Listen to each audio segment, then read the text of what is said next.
a chronal accelerator. I'm sure I can do this.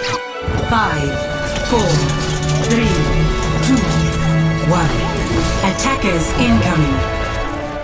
Blizzard Entertainment has a long history of creating beloved franchises.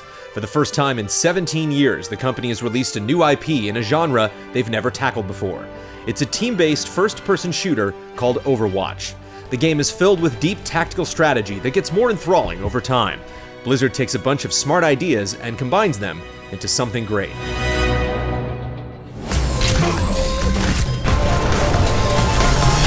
Overwatch is a 6 vs 6 multiplayer shooter with 21 heroes and 12 maps. The cast is divided up into 4 roles: offense, defense, tank, and support.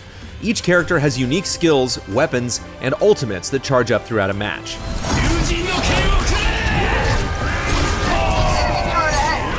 It's a blast to dash around as Tracer and nearly avoid death with a quick rewind, or ride on the walls as Lucio and use your ultimate to save the team. Oh, let's break it! Damn! Characters within the same role aren't simply interchangeable. They all play very differently from one another. Genji, a highly mobile cyborg ninja, feels much more agile than the gunslinging McCree. Meanwhile, Roadhog, a pudgy tank, is sluggish compared to the nimble diva. The variation keeps team lineups fresh, although it takes a while to really understand each hero's strengths, and when to pick the right one in a particular situation. I'll be watching over you.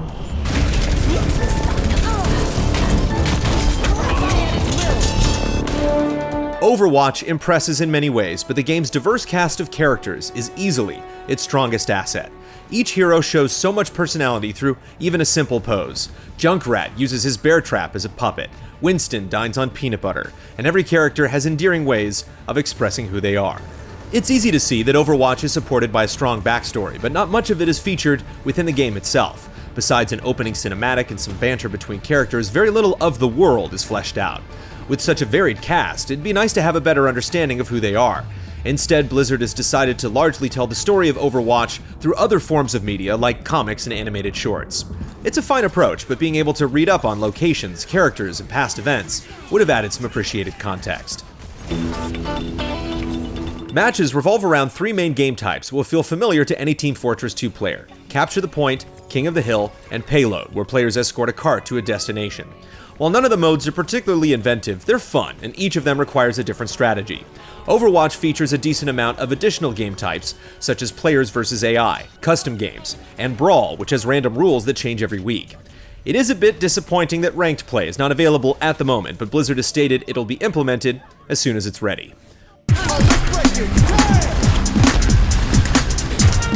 Teams can be made up of any combination of characters, including 2 of the same character, allowing for some welcome flexibility. Overwatch conveniently points out the weakness in your team's composition at the hero select screen. It'll let you know if you're missing a healer, tank, or any other character that could be helpful. One of the game's best features is the ability to change heroes at any time within your team's spawn point. For instance, if you're facing off against a Bastion who is ripping everyone to shreds, a quick switch to Widowmaker or Genji can turn the tide in your favor. There are little touches that give each of the 12 available maps a life of its own.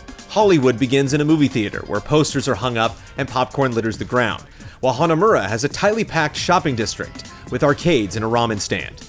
You'll often find yourself picking certain heroes just because they're more suited to a particular map's layout. For example, you might choose Junkrat for the early choke point in Hanamura, since you can lob grenades from high ground while everyone on the other team is trying to fit through a tight doorway.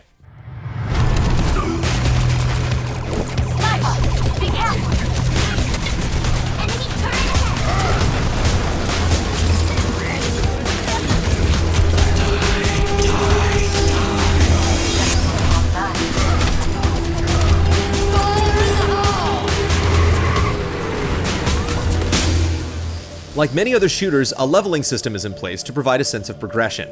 Each time you level up, you're rewarded with a loot box. These boxes can include skins, voice lines, player icons, and other rewards, like gold, that can be used to purchase other unlocks. The loot you get is random, which is frustrating if you receive a duplicate of an item you already possess. Loot boxes can also be purchased with real money if you feel the need to open more, which is a bit disappointing for a fully priced game, but thankfully, it never affects gameplay. It's also worth noting that all future maps and heroes will be free. Together, we are strong.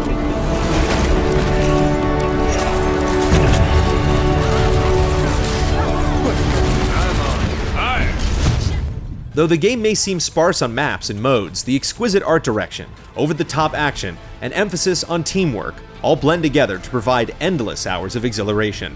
Most significant is the large cast of characters. With recognizable heroes that play as differently as they look, Blizzard has set a new standard for shooters. Overwatch is a triumph.